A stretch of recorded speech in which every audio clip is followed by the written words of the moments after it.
Hello, my name's Roisin and I'm sick of reading.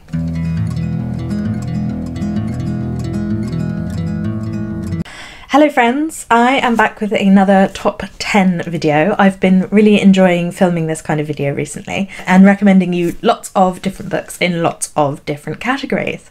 With the recent blackout on Twitter and Instagram that was sparked by the murder of George Floyd and the worldwide Black Lives Matter protest, I have been seeing lots of lists of books by black authors, both fiction and non-fiction, all over Instagram. As a white person, educating myself and reading books written by black people I think is one of the most important first steps in understanding where racism comes from and in maintaining my activism when it is out of the mainstream media spotlight, in keeping my consciousness focused on racism and inequality even when it is not consistently in the news and in my news feed. I thought that for this top 10 video I could make a video about my top 10 favourite books by black authors. This is of course by no means an exhaustive list, and I will be leaving links in my description to black booksgrammers and black booktubers who have been giving out loads of resources. We need to continue to promote books that are not just from a white perspective on booktube and bookstagram. It is something I have been trying to do since January when I started this channel, but it is definitely something I feel I should ramp up and I was not doing enough of. So I hope you can find some books in here to add to your TBR. If you like this video, please remember to give it a thumbs up and subscribe for more book recommendations and reviews. The first book on my list is because June, as well as being Pride, is Caribbean Heritage, and Book of Chins over on Bookstagram has started a Read Caribbean initiative. So I thought I would begin with one of my favourite books by a Caribbean author, and that is A Brief History of 7 Killings by Marlon James. This novel is an epic novel that spans decades and thousands of miles and has an enormous cast of characters. Each chapter changes from a different perspective before coming back around again. The linchpin of this book is the attempted assassination of Bob Marley in 1976 before he was due to perform a peace concert, after which he left the country and did not come back for 2 years.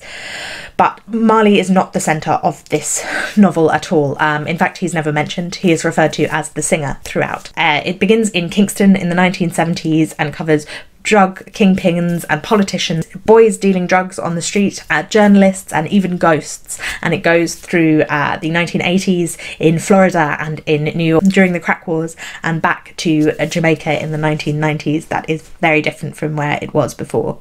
It covers a huge amount of themes, from poverty and colonialism, from freedom and slavery and the Maroon rebellions,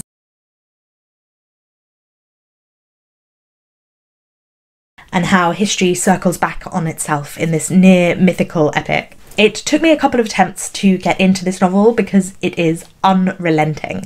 It is so fast-paced, stuff just keeps happening. And it is written mostly in a patois that took me a little while to get into because it is not something with which I am hugely familiar. It is also brutal. James does not shy away from the violence at all. He does not shy away from the poverty. He does not shy away from the traps that this world builds for poor boys from Kingston and for women who want a way out. The characters in this novel get up and walk off the page, and the structure is so clever, walking in concentric circles until you see the repetition of events, of phrases, themes. Each time they come back around slightly different. Although it took me a while to get into this novel, once I couldn't get it out of my head. He's from a generation that never expected to get midway up the ladder, so when he got there, he was too stunned to dare climb higher. That's the problem with midway. Up is everything, and down just means all the white people want to party on your street on a Sunday night to feel realness. Midway is nowhere. Number 2 on my list is Americanah by Chimamanda Ngozie Adichie, which I know I've talked about on this channel before.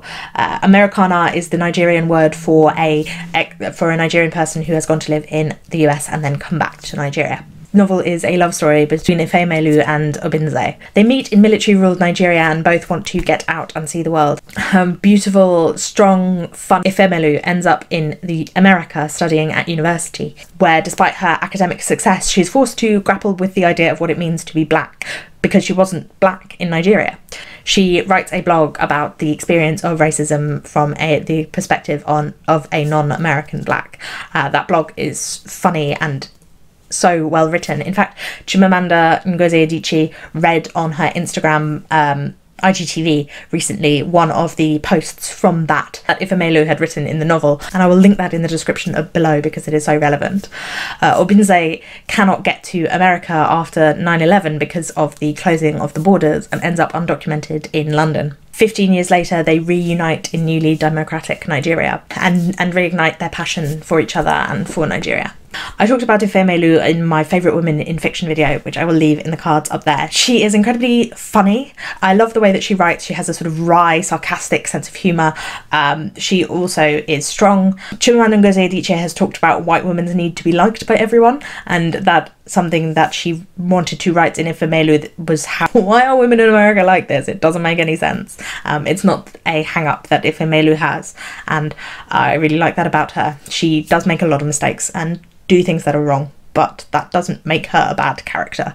This novel is well observed and witty and thought-provoking, and at the same time being a beautiful, well-structured novel. I really enjoyed is possibly the wrong word, but I really thought the sections of Obinze being undocumented in London were really important to read, especially as a person from London myself. In America, racism exists, but racists are all gone.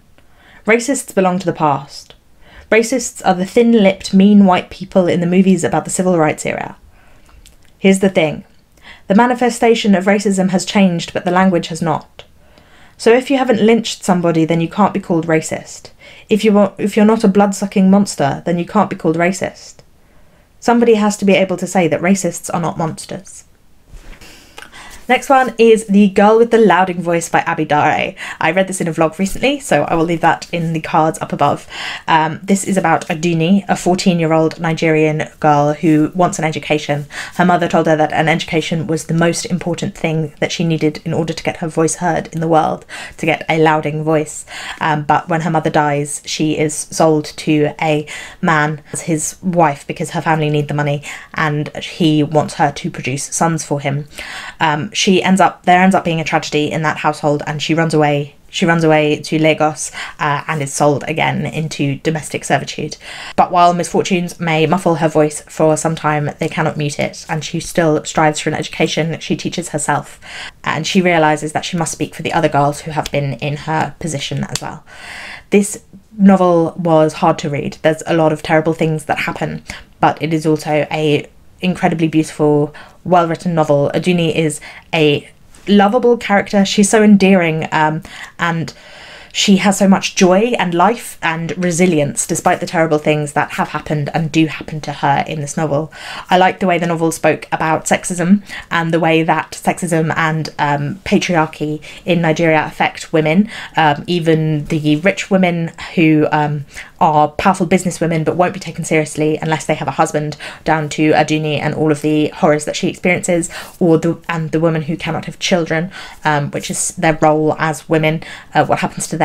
But I also like the way that it differentiated between how patriarchy affects class. So this rich woman who has a husband who is abusive, but she has to stay with him in order to be taken seriously as a businesswoman, she is cruel and to Aduni, and she uses her power and she takes that out on Aduni. It also talks about how there's a mystery about the girl Rebecca before Aduni was there, and it talks about silence and the things that silence can lead to, the way that not having a voice can cause so much suffering. It is difficult, and there is a lot of rough things in here, but it is also funny because Aduni is just funny, and there is so much hope despite the difficulties, which is something that I really felt whilst reading this novel. My mama say education will give me a voice. I want more than just a voice, Miss Tia. I want a Loudoun voice. I want to enter a room and people will hear me even before I open my mouth to be speaking. I want to live in this life and help many people so that when I grow old and die, I will still be living through the people I am helping. Number 4 is The Shadow King by Maaza Mengiste, which I read this year for Blackathon, which is hosted by Jessie at Bowties and Books, which is for the month of February for Black History Month in the USA. The Shadow King is set in Ethiopia in the 1930s and begins on the eve of Mussolini's invasion of Ethiopia. Recently orphaned Hirat struggles with her new life as a maid in Kaduni and Asta's household, and Kaduni, who had been kind to her, he turns cold and flinty after she rejects his advances. She ends up in a world of abuse and theft. Kidani is an officer in Haile Selassie's army, and he's trying to amass his men and organise them, but the Italians have more technological advancement. So hundreds of thousands of Italians, including the Jewish photographer Audre, march on Ethiopia. But Hirit and Asta and the other women become do more than cook and clean and look after the dead. They become warriors in this world. But Hirit and Asta in the end become captured by one of Italy's most vicious officers, who force them to perform for Aure's camera. This novel, again, was difficult. It is a period of history that I knew nothing about, which is one of the reasons I love to read historical fiction. I find it is an accessible way into different periods of history. The writing of this book was stunning. There are different vignettes throughout that are pictures that Audre has taken, and they add a sort of snapshot of what is happening throughout. There is also beautiful metaphors of light, because there is a lot being seen through photography, and photography is about light and dark, and also because the Ethiopians communicate to each other using light as part of their guerrilla warfare. There is also a Greek chorus and an epic quality to this novel. Mengiste has talked about how in Ethiopian culture there are songs for people who have achieved in war, but the women who fought during this Italian invasion are left out of the songs. And so I can see how she is using classical literature and the songs of Ethiopia together to bring the women of Ethiopia to the forefront as heroes. She has grown so numb that it no longer matters whether he might strike her or not. She does not care if he takes out his camera to push it in her face. She is not afraid anymore. Number 5 is White Teeth by Zadie Smith.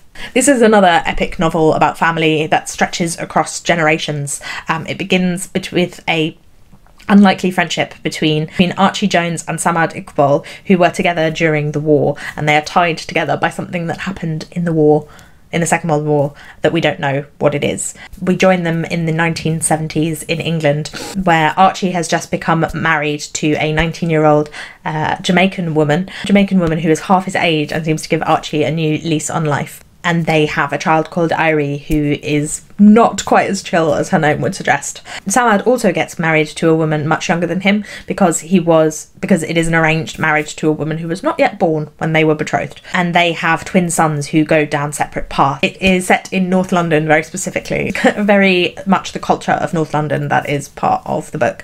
I'm from South London, so different thing.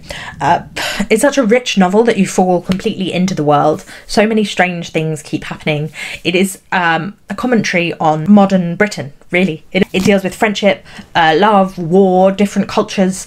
We see Archie, who is best friends with Samad Iqbal, who is a Pakistani Muslim man and married to this black Jamaican woman, and yet we see his racism and his small-mindedness and his little Englandness is expressed so clearly despite his mixed-race daughter. It also deals with religion and ideas of religion because of the two sons of Samad Iqbal, and the different paths they go down, one rejecting Islam, one not rejecting Islam. It deals with ideas of science and the tricky ways that life has of coming back and biting you on the ankle.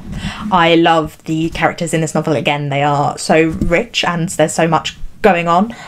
It's a really funny novel. There's a lot of ridiculous kind of social commentary, satire, and it is very well done. It is a big one, big book, and everyone seems so real because they are so idiosyncratic.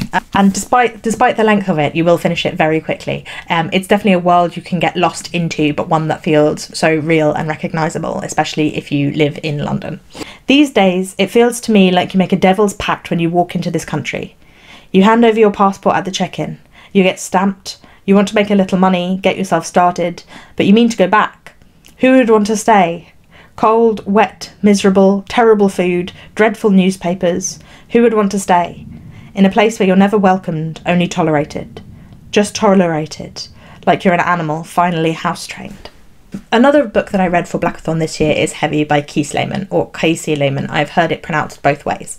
This is a memoir, a collection of personal essays throughout the life of Kiese Laymon, who grew up in Jackson, Mississippi. It reflects on the state of American society and also his own experiences with abuse and mental illness. He invites us to consider growing up in a nation wholly obsessed with progress and wholly disinterested in the messy work of engaging with where the nation has been and where they've come from. It deals with both his family not wanting to look back at their own personal past and the traumas they have inflicted on each other, and America as a whole not dealing with their collective past and the traumas inflicted on black people in that country.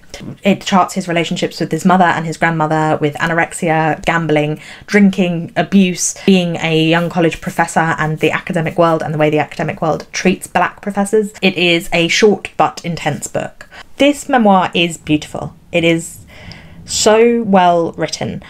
It's so tightly crafted. The way ideas and imagery repeat throughout the novel, the idea of the body, Kiese's body in particular, and memory, and understandings, the ways that different people remember things differently, even in between him and his relationship with his mother. Difficult to read. There is a lot that happens in this book that is harsh and difficult, but it is also really urgent and powerful. I talked about this a lot in my Blackathon reading vlog, so if you want more eloquent and well explained thoughts, I would go to that. I'm not trying not to take over too much of this. For a few seconds I remembered that the most abusive parts of our nation obsessively neglect yesterday while peddling impossibility. I remembered that we got here by refusing to honestly remember together. I remembered that it was easier to promise than it was to reckon or change. Next on my list is Hitting a Straight Lick with a Crooked Stick by Zora Neale Hurston, which I have done a full review of, which I will leave in the cards. This is a collection of short stories by Zora Neale Hurston, one of the most famous writers of the Harlem Renaissance. And these are stories about love and migration, about gender, class, race, that are proudly African-American and proudly reflect African-American folklore. They are written in African-American idiom of the 1920s and 30s, and it includes 8 stories that have not been published for a modern audience before. There's a lot of humour in these stories and a lot of affection. These characters are, even the most flawed characters in this novel, are told with such affection and gentle mocking. The group of men who sit outside one of the guys' shops where you can buy food and drink, and they all sit around and they talk about the people who walk up and down the street, and they are so funny the way that they take themselves seriously, but the way that they have been written about is really humorous and funny. And there's so much diversity and range in the different stories. I mean, diversity of story. They tell lots of different stories. Book of Harlem and The Book of Harlem were 2 of my favourites in terms of humour. The way that it used biblical expression to marry the high and the low, and to create humour from these situations being in this tone and this way of writing. But yeah, I would definitely check out that full review if you want to hear more of my thoughts on that. Springtime in Florida is not a matter of peeping violets or bursting buds merely. It is a riot of colour in nature. Glistening green leaves, pink, blue, purple, yellow blossoms that fairly stagger the visitor from the north.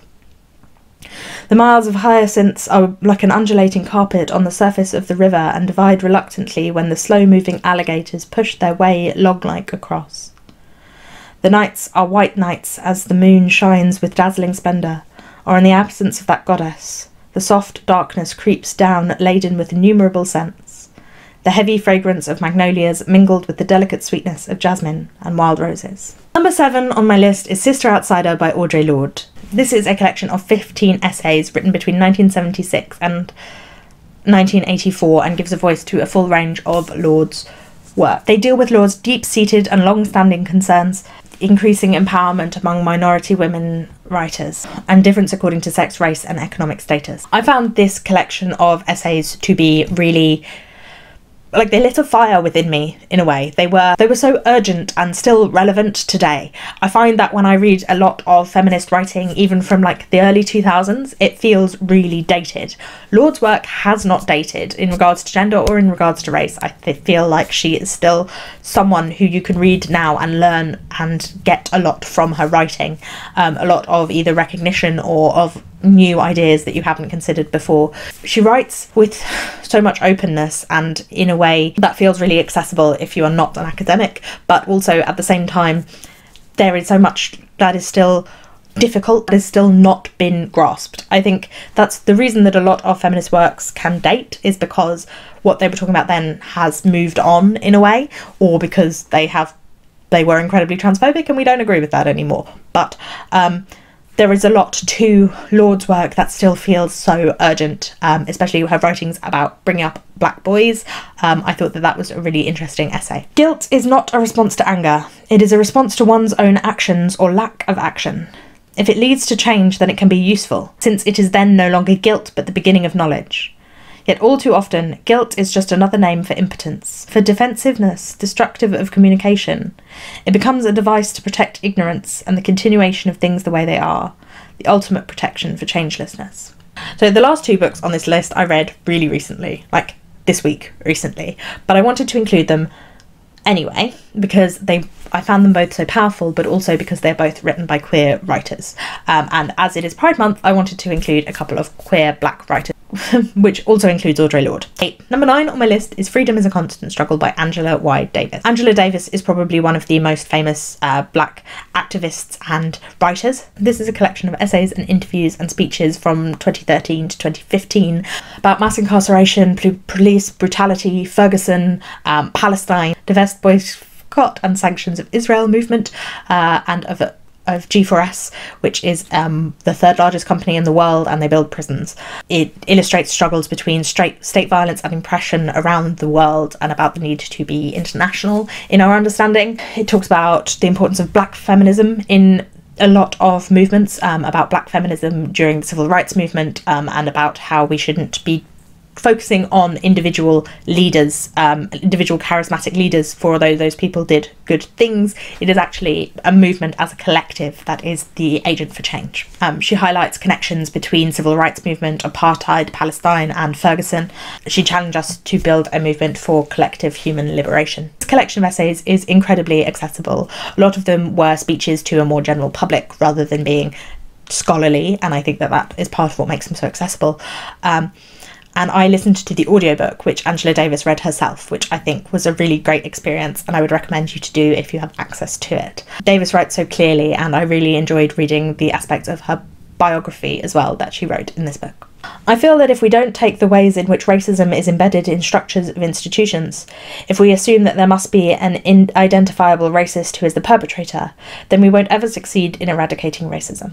The final book on my list is If Beale Street Could Talk by James Baldwin.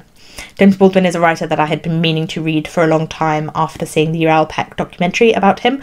This novel was definitely a beautiful one to read. The writing is stunning. He has a way with words and also a way with swearing. He is really good at swearing. This is a story of injustice, and is told from the perspective of Tish, a young black woman who lives in Harlem with her family, and she is pregnant, and her partner, her fiance, Fonny, has ended up in prison because he has been falsely accused of a rape. And we know that he has been falsely accused from the beginning, and we hear the tale of how these two people got together, how much they love each other. We meet their families and we feel the intense affection they have from one another, both Tish and Fonny for one another, and also Tish's family for each other and for the couple. And then we also see how injustice and racism has worked together in order to end up Fonny in this position, and what it did to his friend Daniel, who also had a run-in with the law for no good reason but his race and racial profiling, and the way that it has affected his life. The family set out to clear Fonny's name, but there is so much power that the carceral system has, and even though there is hope and love and hard work, this novel is also incredibly sad. And I loved Tish and Fonny. They were such real characters. I keep saying that, but the reason that these books get to be some of my favourite books is because you don't feel like you were reading a book. When you were reading them, you feel like you were inside lives and inside people's heads. The writing, as I said already, was beautiful, but also the hope and the passion that these people have for each other, and the way they don't give up despite all of the injustices and all of the hurdles stacked against them. It's a really powerful novel, and one that I definitely want to reread, having only just finished it recently. It doesn't do to look too hard into this mystery, which is as far from being simple as it is from being safe. We don't know enough about ourselves. I think it's better to know that you don't know. That way you can grow with the mystery as the mystery grows in you. But these days, of course, everybody knows everything. That's why so many people are lost. So those were my top 10 books that I have read by Black authors, books that have moved me or spoken to me or educated me or made me laugh. I hope you find something on this list to add to your TBR. And please leave me a comment letting me know your favourite book by a Black author or your favourite Black author. I have a long list of books that have been recommended that I need to read, but I can always add more to my TBR. Thank you for watching, and please like this video if you liked it, and remember to subscribe because I will see you tomorrow. Thank you for watching. Bye bye.